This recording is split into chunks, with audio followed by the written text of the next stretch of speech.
Hola compañeros, soy Paola Andrea Pinilla, estudiante de Contaduría Pública y hoy les vengo a hablar sobre teorización, actores armados y población civil. En este sentido, el DIH limita los métodos y el alcance de la guerra por medio de normas universales, tratados y costumbres, que limitan los efectos del conflicto armado con objetivos de proteger a personas civiles y personas que ya no están participando en hostilidades. La guerra es una de las primeras actividades sociales del ser humano y tal como sea, una de las últimas. La violencia es inherente a la cultura. La cultura se impone y se mantiene por la violencia. Y la cultura pone a disposición del hombre los medios de destrucción. La violencia es el destino de la especie. La guerra es uno de los distintos ámbitos de la violencia. La guerra es una de las primeras actividades sociales del ser humano y tal vez sea una de las últimas. Existen evidencias históricas de que la guerra organizada existe desde finales de la era paleolítica. La guerra es tan antigua como la civilización. En 5.600 años de la historia descrita se han registrado 14.600 guerras. En 1969, Will y Ariel Durant calcularon que de los 3.421 años de civilización, solo 268 no habían ocurrido guerras. La constancia a lo largo de la historia y su ubicuidad en el planeta Tierra denotan que la guerra es normal. Heráclito decía que la guerra es el padre de todas las cosas. Immanuel Kant señalaba que el estado en los que los hombres vivían en paz uno junto a otros no es natural. La guerra es el estado natural del hombre.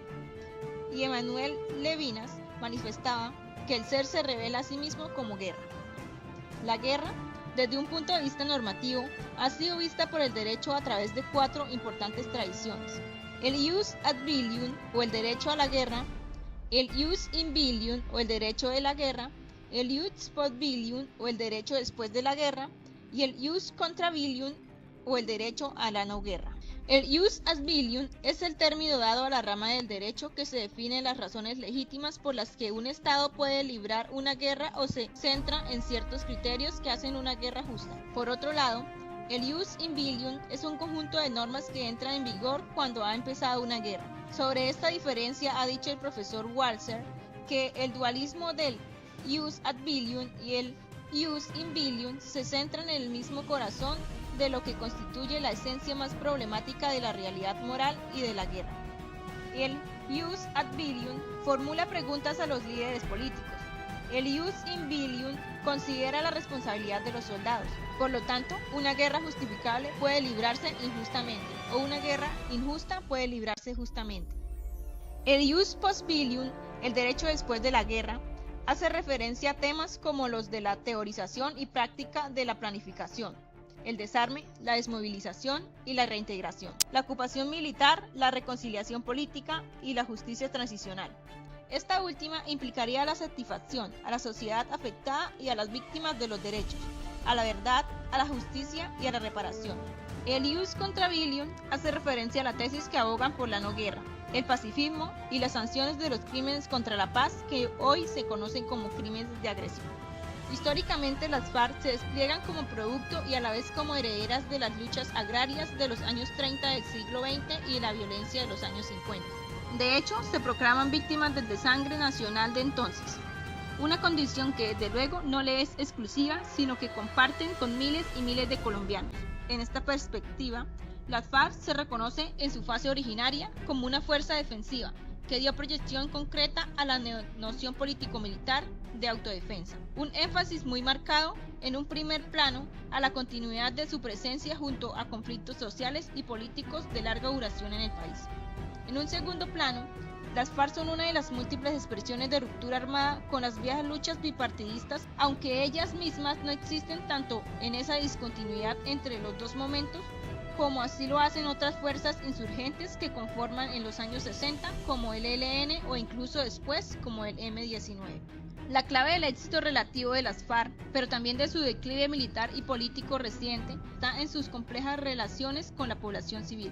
Fueron voceras o la expresión armada de reclamos campesinos en sus tempranos años, aunque no sacudieron al más notable movimiento campesino, el de la ANUC, a principios de los años 60, y tienen aún hoy enormes desencuentros con la población indígena. Se mostraron proveedoras de seguridad de muchas comunidades agrarias, aunque con deslizamientos hacia formas típicas de limpieza social, como las ejecuciones de abigeos, se erigieron por doquier como reguladores de conflictos y dispensadores de sanciones, incluidos los tiránicos fusilamientos en zonas de colonización.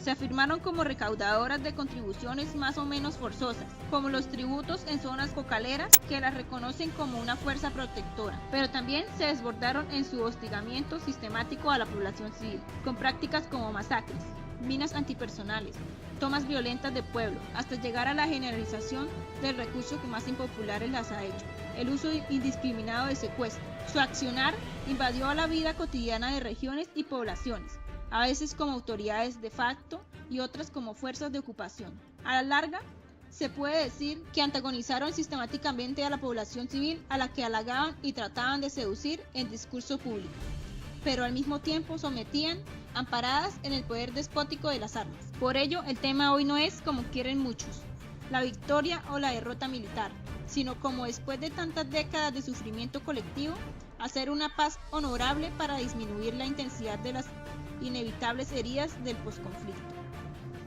El 28 de diciembre del 2007, varios soldados detuvieron a Parminio Manuel Hernández Anaya. Según los informes, tropas adscritas al batallón Calibrío de la 14ª Brigada registraron su vivienda en la vereda La Poza, municipio de Cantagallo, departamento de Bolívar, y lo amenazaron con matarlo a él y a su familia. Al cabo de unas horas, los soldados dejaron marchar a su esposa y a sus hijos, y se llevaron a Parminio Hernández a un lugar desconocido. El 3 de enero del 2008, su cadáver apareció en la morgue de Barrancabermeja, departamento de Santander, vestido con prendas militares. Tenía un disparo en la espalda. El ejército afirmó que se trataba de un guerrillero muerto en combate.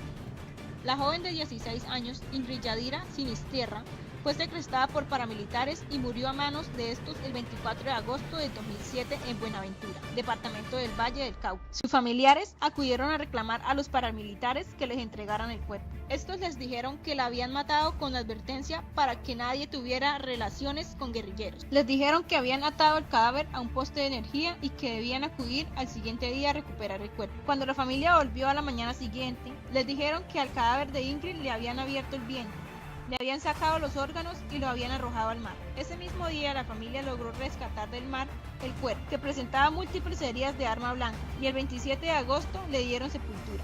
El 27 de junio del 2008, 3 niños indígenas de la Reserva Indígena de Planadas Telembí, pertenecientes al municipio de Samaniego, departamento de Nariño, caminaban por la ribera del río Telembí cuando cayeron en un campo de minas instalado por un grupo guerrillero. Dumar Alexandre Painas Tacuas, de 15 años, Leibar Painas Tacuas, de 12 años, y José Dilmar Painas Tacuas, de 8. Murieron al instante.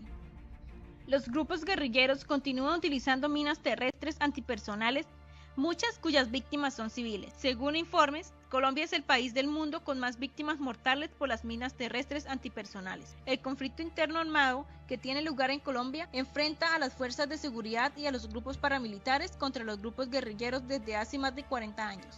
Este conflicto se ha caracterizado por niveles extraordinarios de abusos contra los derechos humanos y violaciones al derecho internacional humanitario. Decenas de miles de civiles han perdido la vida en el conflicto. Miles de personas han sido víctimas de desaparición forzosa a manos de fuerzas de seguridad o de los paramilitares, o han sido secuestradas por grupos guerrilleros.